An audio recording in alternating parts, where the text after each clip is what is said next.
담대한 믿음으로 살기를 바라고, 어떤 일이 있어도 담대한 믿음을 갖기를 바라는 그런 승리하는 믿음을 우리가 생활에 할 수 있기를 간절히 바라는 찬양을 우리가 함께 들었습니다. 감사합니다. 우리가 앞에서 부르던 그 찬송가 143장, 이것을 쓴 분은 왓츠라고 하는 분인데, 이분이 십자가의 은혜를 깨닫고 그 마음속에서 일어나는 그런 감동을 표현하기를, 이 벌레 같은 나, 쓸모없는 나를 위해 예수님이 십자가에서 큰 은혜를 받으셨고 죽으셨다, 그렇게 노래하면서 울었습니다. 백만인가 날 위하여 주 돌아가셨나? 이 벌레 같은 나를 위해 큰 해 받으셨나?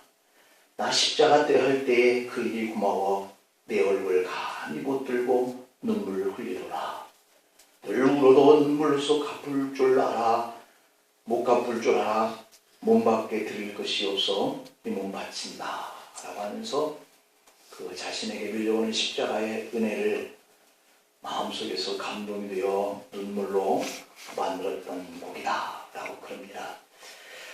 이삭이라고 하는 분이 쓴 나랑 닮은 친구에게 주고 싶은 책이라고 하는 그러한 책이 있는데, 그 속에 이런 글이 있었습니다.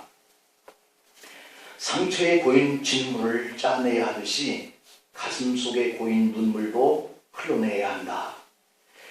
진물을 짜내야 상처는 비로소 아물고 눈물이 흐른 후에야 고통도 잊혀질 수가 있다. 웃음이 내 얼굴을 비추는 빛이라면 눈물은 내 영혼을 닦아내는 눈물입니다. 눈물을 흘리세요. 당신 곁에 눈물을 닦아주는 친구가 있을 겁니다. 눈물을 닦아내고 난 후에야 당신은 다시 웃을 수가 있습니다 라고 하는 글입니다. 여러분, 사랑할 수 없는 사람을 사랑한다는 거, 사랑을 가치가 없는 사람을 사랑한다는 거, 이런 사랑을 이뤄내기 위해서는 평생 눈물이 있어야 돼요. 그래서 내 자녀를 바라보면서 그 탕자처럼 사랑하는 자녀를 기다리면서 돌아오기를 기다리는 그 어버이의 그 가슴에는 늘 눈물이 마르지 않아야 그런 사람을 사랑할 수 있어요. 정말 사랑할 가치가 없는 존재, 정말 그래서 사랑할 수 없는 존재, 이 사람을 내 가슴 속에 품으려고 하면 눈물이 없이는 안 된다라고 하는 것이죠. 그래서 이 눈물은 정말 아름다운 사랑을 만들어내는 거예요. 자신의 심장에서 터져나오는 그런 울음이기에 자기도 어쩌지 못해서 눈물을 흘리는 이런 사람이라고 한다면, 어쩌면 그 사람은 눈물을 흘릴 수 있기에 행복한 사람이다 라고 이렇게 말할 수가 있을 것 같습니다. 이런 울음을 쏟아낼 줄 아는 사람은, 그 사람은 아마도 하나님을 사랑할 줄 아는 사람, 하나님의 사랑을 느낄 줄 아는 사람, 그래서 그 십자가의 보혈이 그 사람에게 능력이 되고 사랑과 용서의 깊이를 알아가는 그런 분량을 주었기 때문에 아마 이 사람은 이러한 사랑의 분량을 표현하는 눈물을 가지고 있지 않을까. 오늘 우리는 이렇게 목 놓아 우는 이 울음을 가슴으로 토해낼 수 있는 한 사람을 만나는데, 그 사람이 바로 형제에게 버림을 받은 하나님의 사람 요셉이다 라고 이렇게 말할 수 있습니다.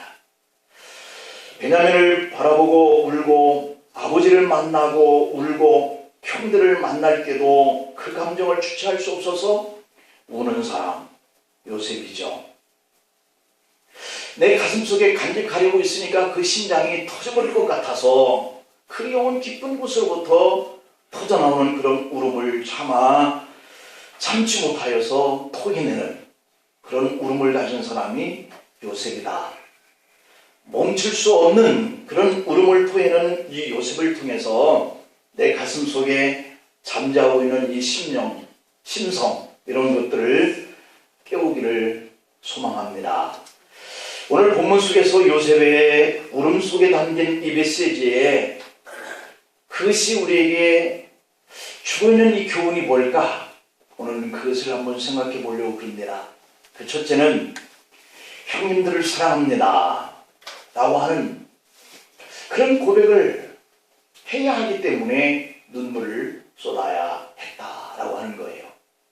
그럼 이 형들이 어떤 사람이에요?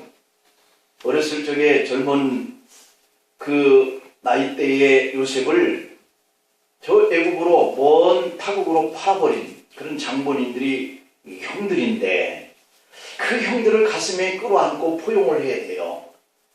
눈물 없이는 불가능한 일이라는 거예요. 그래서 요셉을 죽이려고 애국에 팔았던 그 형들, 이들을 향해서 마음을 열려고 하니까 눈물, 이것이 아니고는 안 됐다라고 하는 거죠. 요셉의 인생의 꿈과 그 꿈을 이루려고 했던 그 소망의 사람, 그 청년기에 그 꿈을, 그 요셉을 무참하게 짓밟아버린 그 형들, 그래서 도저히 용서할 수 없는 그런 사람, 이런 사람을 우리가 사랑해야 한다 라고 하는 자리에 있기 때문에 눈물을 흘려야 한다. 세상 사람들은 부모의 원수, 나의 원수, 이것을 갚기 위해서는 온갖 복수의 칼날을 가슴속에 품고 잔인한 그러한 그 행동을 겉으로 나타내버리고 마는 것, 이런 것의 관계가 우리가 살아가는 보편적인 인간관계의 환경이란 말이에요. 이처럼 복수하려고 하는 그 사람들의 가슴 속에 숨겨진 이 칼날, 이런 것들을 가지고 휘두르면 울지 않아도 돼요. 그런데 그 품어졌던 그 칼날을 내 가슴 속에 그냥 쓸어 안고 있으려고 하니까 가슴 속에 고여있던 눈물이 밖으로 나오게 되어지는 거죠. 그래서 복수하려고 하는 이런 강한 분노, 이것을 내가 안고 있으려고 하니까 눈물을 쏟아야죠. 요셉도 충분히 이렇게 복수의 칼날을 가슴속에 품고 있었던 세월이, 그런 환경이 있었습니다.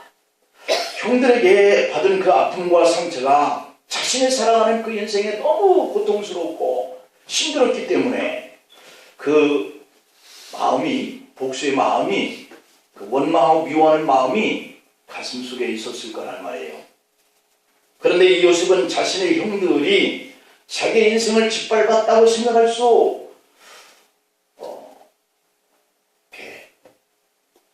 하고 있는 그러한 그 생각들을 마음속에 품고는 있었지만, 그렇게 품고 있는 동안에 이 요셉이 형들을 향한 미움의 감정, 얼마나 많이 있었겠다라고 하는 생각이 우리가 가지는 생각이죠.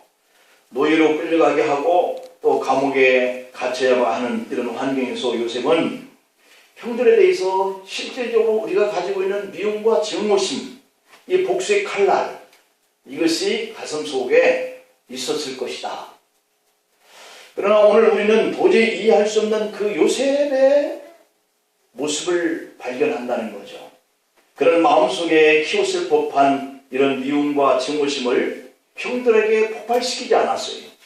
오히려 요셉은 형들에 대한 사랑과 그리움의 감정을 눈물로 토해냈다라고 하는 거거든요. 요셉이 형들을 만났을 때 쌓인 복수심보다는 보고 싶은 사람을 만난 억제할 수 없는 그 감정의 정을 형들을 통해서 쏟아내는 것이 눈물이었다. 사랑 때문에 그 심장이 터질 것 같아서 통곡하며 눈물을 쏟아냈다라고 하는 것이죠. 자, 그렇다고 한다면 여러분, 요셉이 흘린 이 눈물이 무엇을 뜻할까 생각할 수 있죠. 한마디로 용서의 울음이었고 원수를 사랑하는 눈물이었다. 가슴속에서는 미움과 증오의 시간들과 싸우면서 지냈었던 자신의 감정, 이것을 형제이기 때문에, 사랑하기 때문에 그것을 칼이 되어서 휘두르지 못하는, 그 대신에 눈물을 쏟아냈기 때문에 거기에서 흘러나온 눈물은 통곡의 눈물이었다라고 하는 거예요. 죽여야 할, 복수를 갚아야 할 사람에게 갚지 아니하고 갚는 대신 사랑을 나타내야 하는 것 때문에 눈물이 되어서 나왔다라고 하는 거죠. 그래서 이러한 사랑이 우리를 사랑하신 예수님의 사랑이다. 그래서 이 구약에서 예수 그리스도를 가장 많이 닮은 사랑을 나타낸 사람이 바로 요셉이다 라고 이렇게 말을 하는 거죠. 은 30냥에 팔린 예수님처럼 요셉도 은 20냥에 팔리고, 십자가에 고난을 지신 예수님처럼 요셉도 종으로서, 노예로서, 죄수로서 모진 고난의 세월을 보냈다라고 하는 것이 닮았어요. 아버지여 저들의 죄를 용서하여 주옵소서, 저들이 하는 것을 알지 못합니다 라고 기도하셨던 예수님처럼 요셉도 자기를 노예로 팔았던 형들을 용서하고 그들을 향해서 눈물을 쏟아내요. 사랑하는 것 때문에 피눈물을 쏟아냈던 예수님처럼 요셉도 형들을 사랑하는 것 때문에 통 안에 눈물을 방성되고 가했다라고 하는 거죠. 부활하신 그 부활로 사랑의 그 감싸는 그 죽음, 이것이 결국 사망 권세를 깨뜨리셨죠. 그랬던 예수님처럼 요셉도 마침내 애굽의 총리가 되어서 자신의 고난의 삶, 환난의 인생을 역전시켰죠. 여러분, 우리가 왜 예수님을 믿는 것일까? 한번 생각해 볼 수 있죠? 나는 왜 예수님을 믿는 것일까? 가장 중요한 목적이 뭐냐면 예수님을 닮아가려고 하는 목적이 우리에게 가장 큰 목적이어야 하죠. 제가 목사로서 설교를 하고 가르치는 목회 자리에 있지만 과연 제가 예수님을 얼마나 닮아가고 있는가 라고 물을 때 참 부끄럽기만 합니다. 그럼에도 여전히 주님을 닮고 싶어서 여기에 서 있는 거죠. 우리가 자주 넘어져도 다시 한번 예수님을 닮으려고 하는 그런 믿음의 경주를 해나가려고 우리가 찬양대에서 불렀던 그런 찬양처럼 고통의 삶의 자리 속에서 또 넘어졌지만 일어나려고 하는 그런 믿음, 이것이 우리가 예수님을 믿는 그런 목적 때문이 아닌가. 세상이 비록 분노하게 하고 환경이 비록 우리에게 슬픔을 주는 한이 있더라도 내가 또 일어나서 예수님을 닮아가야 되겠다라고 하는 것이 신앙하는 우리의 목적인 거예요. 우리를 위해서 십자가에 나타난 주님의 사랑은 인류의 모든 죄를 다 용서하실 엄청난 능력이 있는 줄 믿기를 축복합니다. 십자가는 그래서 우리의 죄를 사랑하고 우리의 죄를 용서할 만한 풍성한 사랑이 이 십자가에 있는 거예요. 우리도 이런 사랑을 배워야 할 줄로 압니다. 사랑하기 때문에 아름답다라고 하는 그런 책이 있는데요. 사랑하기 때문에 아름답다는 거예요.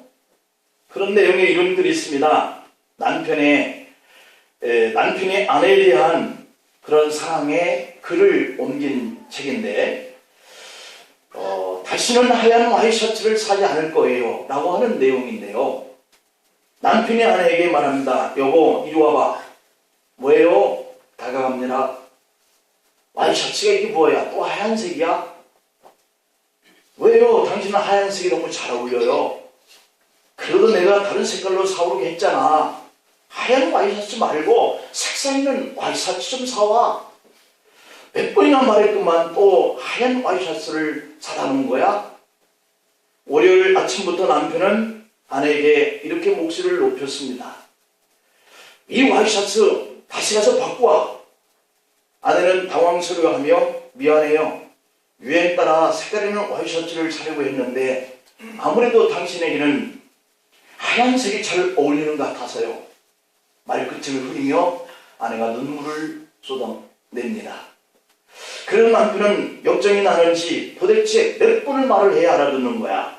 나 원참 출근을 해야 하는데 몇 달째 계속 하얀색만 입고 가야 하는 거잖아. 창피해서. 한두 번 말한 것이 아니기에 신랑은 아내를 향해서 남편을 뭘로 보고 자기 마음대로 행동하느냐고 화를 내는 겁니다. 아내는 남편이 팽개쳐진 땅바닥에 널브러져 있는 하얀 와이셔츠를 집어들고 차곡차곡 개기 시작합니다. 그 순간 하얀 와이셔츠 소매 위로 아내의 눈물방울이 뚝뚝 떨어지는 겁니다. 그것을 바라보고 내려다보던 남편이 아니 당신 지금 우는 거야? 신랑 출근하려는데도 그렇게 울면 어떡해? 다시 면박을 줍니다. 그래도 아내는 신랑을 바라보면서 저 이 옷 그냥 입어주면 안 돼요? 하고 용기를 내서 말합니다. 그러나 신랑은 당신 왜 그래? 신경질을 부립니다. 아내는 주눅이 들어서 아니에요. 어서 출근하세요. 그러면서 참고 있던 눈물을 왈칵 쏟아냅니다. 그것을 본 남편이 좀 심했다 싶었던지 아내의 어깨를 두드려주고 한참을 안아줍니다. 그리고 남편은 어쩔 수 없이 아내의 눈물 젖은 하얀 와이셔츠를 입고 조금은 무거운 마음으로 출근을 합니다. 그리고 점심시간 마지막 숟갈을 놓고 있는 순간에 남편에게 휴대폰에 문자 메시지가 하나가 도착합니다. 남편이 확인을 보니 아내가 보낸 문자였습니다. 신랑, 아침부터 당신 화나게 해서 미안해요. 아직 당신한테 얘기 못한 게 하나 있는데요. 말로 하기가 부끄러워 이렇게 메일로 대신할게요. 자기야, 내가 어렸을 때 가장 부러웠던 것이 뭔지 아세요? 옆집 빨랫줄에 걸려있는 하얀 와이셔츠였어요. 그때 나는 그런 생각을 했어요. 우리 아버지도 저런 옷을 입고 회사에 다닌다면 얼마나 좋을까. 그런데요, 저희 아버지는요, 단 한 번도 와이셔츠를 입어보지 못하고 돌아가셨어요. 왜냐하면 와이셔츠하고는 거리가 먼 환경 미화원이셨기 때문이에요. 애들이 줄줄이 셋이나 되는 가족들 뒷바라지에 새 옷 한 번 입어볼 여유가 없을 정도로 알뜰하고 겸손하게 살다가 돌아가셨거든요. 신랑, 그래서 나는 당신 만나기 전부터 이런 결심도 했지요. 난 꼭 하얀 와이셔츠를 입을 수 있는 직업을 가진 사람과 결혼해야지. 그리고 결국 난 소원대로 당신과 결혼을 했고 하얀 와이셔츠를 입고 출근하는 당신을 바라보면서 너무 행복해 했어요. 그런데 이제는 하얀 와이셔츠를 사지 않을 거예요. 당신이 화를 내서가 아니에요. 이제 알았거든요. 하얀 와이셔츠를 입어보지 못한 나의 아버지가 얼마나 자랑스러운 분인지를요. 늘 조금은 굵은 어깨로 거리 이곳저곳을 청소하러 다니시는 나의 아버지야말로 하얀 와이셔츠를 입는 것만큼이나 마음이 하얀 분이라는 거예요. 남편은 그제서야 알게 되었습니다. 지금까지 장인 어른에 대해서 이런 사연이 있었다니 하면서 남편은 자기도 모르게 눈시울이 뜨거워지기 시작합니다. 왜 이렇게 아내가 하얀 와이셔츠만 사오는지 남편은 곧장 아내에게 메시지를 보냅니다. 자기야, 나 지금 뭐하고 있는 줄 알아? 아침에 당신이 하얀 와이셔츠 소매에 흘린 눈물자국 위에 입맞춤하고 있다고. 사랑해, 진심으로 라고 썼습니다. 여러분, 사랑이 없으면 아무리 똑똑하고 능력이 있고 돈이 많아서 세상적으로 성공한 처럼 보일지라도 결국은 아무것도 아니라는 거죠. 사랑이 없으면 내 모습이 상대방에게 추하게만 보일 뿐이라는 거죠. 그래서 고린도서 13장에서는 사랑이 없다면 천사의 말을 할지라도 아무 소용이 없다. 고린도서 13장 2절에 보면 산을 옮길 만한 믿음이 있어도 사랑이 없으면 내가 아무것도 아니고 쓸모가 없다 그랬습니다. 그러니 사랑이 없으면 똑똑해도 능력이 있어도 소용이 없는 거죠. 사랑이 없으면 아무리 정확하고 옳은 길을 갈지라도 소용이 없는 거죠. 자기는 정직하고 깨끗한 척해도 사랑이 없다면 부족한 사람만 못한 거죠. 고린도전서 13장 1절에 보면 그것을 울리는 꽹과리와 같을 뿐이다 라고 표현합니다. 내게 있는 모든 것을 통해서 구제를 하고 내 몸을 불사르는 데 내어줄지라도 헛것이라고 말합니다. 마태복음 19장 26절에서 주님은 자녀의 떡을 취하여 개들에게 던짐이 마땅치 아니하리라. 내가 너를 불쌍히 여김과 같이 너도 네 동반을 불쌍히 여김이 마땅하지 아니하냐. 그가 우리를 위하여 목숨을 버리셨으니 우리가 이로써 사랑을 알아야 하는 것 아니냐. 우리도 형제를 위하여 목숨을 버리는 것이 마땅하다. 이 마땅하다라고 하는 것은 사랑해야 한다는 거예요. 사랑하는 이가 혹 허물이 있고 혹 넘어졌다 할지라도 사랑하기 때문에 그것을 덮어줄 수 있는 것, 이것이 먼저여야 한다는 것이죠. 부부간에도 수없이 갈등하고 수없이 떠나고 싶으면서도 결혼했다라고 하는 그 이유 하나 때문에 사랑해야 할 그 이유 하나를 찾아서 이것이 사랑이니 하면 눈물을 삼키고 또다시 일어나고 다 내려오고 싶을 때도 또다시 일어나고 그렇게 하기를 수십 번 하는 동안에 흘리는 눈물 속에 사랑이 이루어가는 것 아닐까요? 그래서 가정을 지키는 것이 아닐까요? 삶의 자리라고 하는 것이 이런 눈물이 필요한데 우리는 너무나 사랑의 눈물에는 인색하고 용서하는 일에는 불안한 것이 아닌가. 죄에 대한 종지와 그 사람의 허물에 대해서는 아는 것은 그렇게 많은데 그의 허물을 덮어주고 사랑해주는 가슴은 왜 그렇게 뜨겁지 않은지, 잘못한 것을 지적하고 잘라내는 것은 칼날같이 날카로운데 그를 한 번 끌어안아 울어주는 그 사랑이를 왜 그렇게 부족한지, 우리는 허물을 덮고 긍휼히 여기고 우는 그러한 법을 배워야 하는데 왜 그렇게 안 되는지. 요셉은 자기를 판 그 형들을 끌어안고 가슴에서 터져나오는 그런 눈물을 흘렸습니다. 이것이 바로 그 눈물 속에서 우리가 배워야 할 그러한 신앙인들의 눈물이죠. 두 번째로는 그가 흘린 눈물 속에서 과거의 일로 근심하지 말자라고 하는 교훈을 남깁니다. 형들이 요셉을 확인하는 그 순간에 그 형들 머릿속에는 과거의 일들이 솟아올랐다 그랬어요. 벌써 20년의 세월이 흘렀지만 너무도 형들은 동생을 팔아버린 것에 대한 그 과거의 일들이 생생하게 되살아나는 거예요. 미움이 되살아납니다. 질투가 되살아납니다.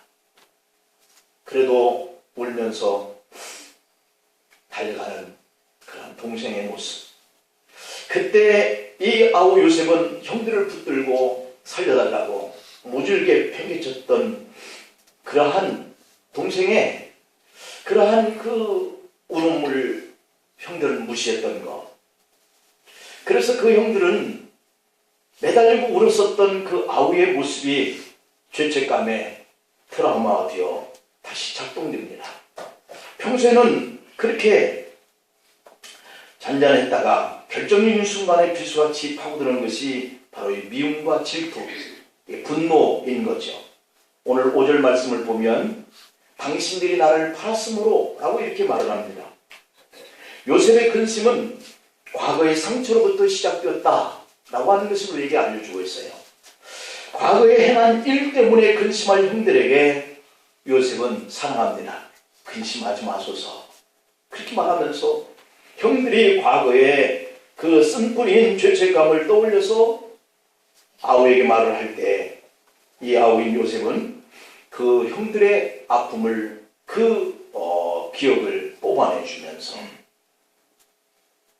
함께 안아주는 것, 이것이 바로 요셉이 그들의 과거를 다 감싸고 우는 그런 눈물이었죠.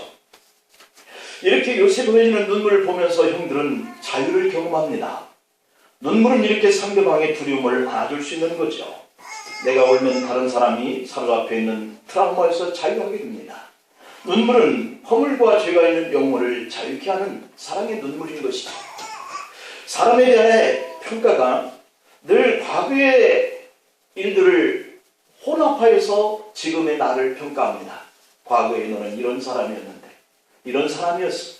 그러면서 오늘 그 과거와 함께 아우러서 평가를 하기 때문에 그래서 늘 나에게서 있었던 그 과거의 보물들이 사슬이 되어서 오늘의 삶을 얽매이는 거죠. 그래서 불안해하는 거죠. 그래서 근심이 많은 거예요. 그런데 오늘 요셉은 그러한 그 사슬되었었던 과거에 그들의 잘못된 허물된 이런 것들을 눈물로 다 씻어 주어버립니다. 예수님은 과거에 그 죄와 분노와 상처로 아파하는 인생을 그냥 볼 수 없어서 자신의 심장을 터뜨려서 피를 흘려주십니다. 마태복음 11장 28절에 보면 수고하고 무거운 짐진 자들아 다 내게로 오라 내가 너희를 쉬게 하리라 그랬습니다. 그러니 우리는 다만 주님 앞에 아프게 했던 과거의 트라우마를 내려놓고 주님 사랑 안에서 살면 되는 거예요.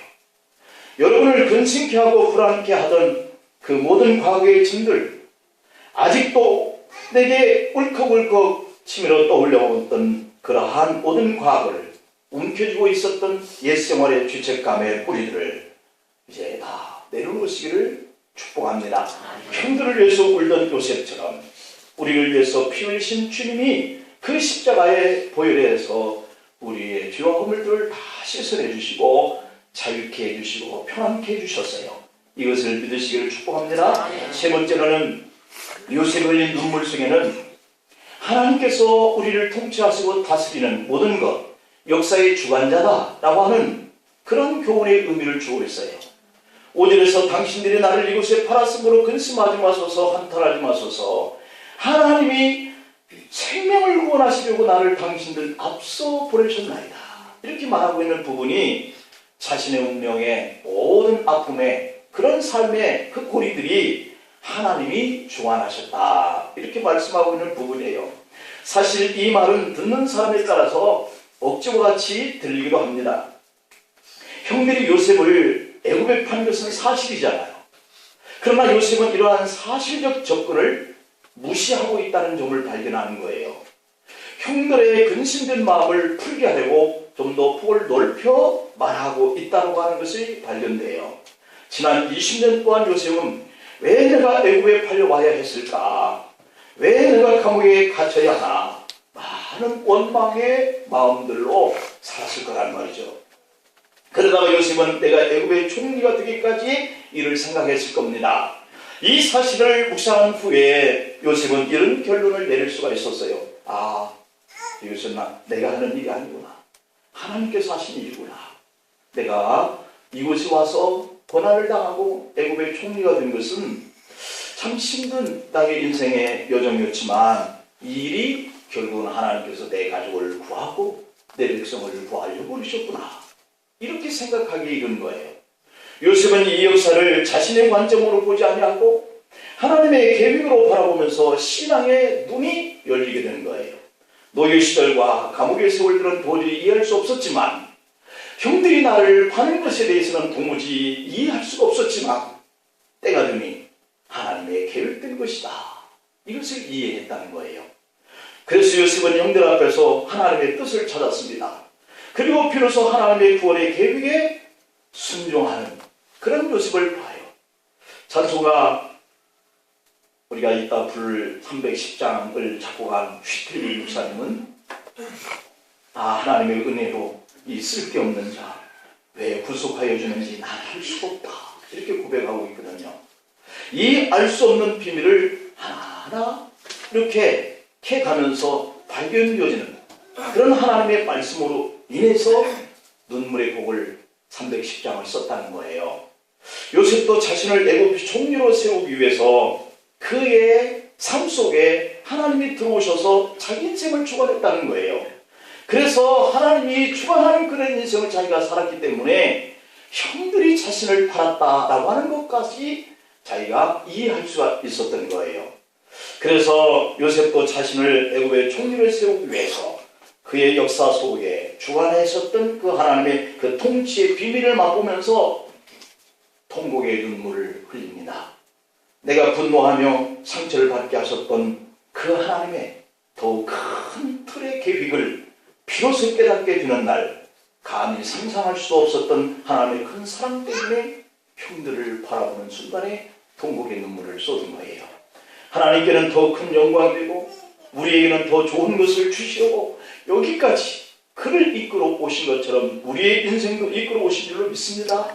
지금까지는 알지 못해서 하나님을 원망하고 나를 이렇게 만든 형들을 미워했습니다. 그러나 이제 애굽의 총리가 되고 자신을 애굽에 판 형들을 보는 바로 그 순간을 보니 이제야 알겠더라는 거예요. 내 아버지와 내 가족을 살리려고 나를 보내신 거로구나. 요셉의 생각이 여기까지 깨달아지는 그 순간 그는 울면서 형들이 판 것이 아닙니다. 하나님께서 하신 일입니다. 이렇게 고백하는 거예요. 그러나 형들을 향해서 미움도 원망도 없었던 것은 아니지만 그들을 바라보는 순간 눈물로서 그 모든 아픔들이 사라집니다. 가슴앓이 하던 분노의 트라우마도 사라집니다. 이제는 우리도 알아야 합니다. 하나님이 나를 왜 이렇게 고통스럽게 하시는지, 하나님이 왜 나를 이렇게 힘들게 하셨는지, 그것을 발견한 요셉의 가슴에는 하나님의 은혜만 남았어요. 그저 하나님께 감사하고 그저 하나님이 원수같이 여기도록 그렇게 생각했던 그 형들을 다시 사랑할 수 있는 마음을 주게 하신 겁니다. 하나님의 은혜가. 우리도 이젠 이렇게 일하시는 하나님을 더 깊이 알아갈 수 있기를 바랍니다. 어느 날 여러분에게 가슴 터지도록 밀려오는 이 감사의 기쁨에 눈물을 쏟으면서 하나님 하셨습니다 하는 이러한 사랑의 마음을 가지고 살아갈 수 있기를 축복합니다. 기도하시겠습니다. 아버지, 은혜를 감사합니다. 저희들의 마음속에 원망과 미움과 분노의 감정이 있어서 늘 칼을 품고 사는 사랑에 인색한 삶을 살아왔는데 알지 못했을 때 그랬음을 고백합니다. 깨닫지 못해서 그랬음을 고백합니다.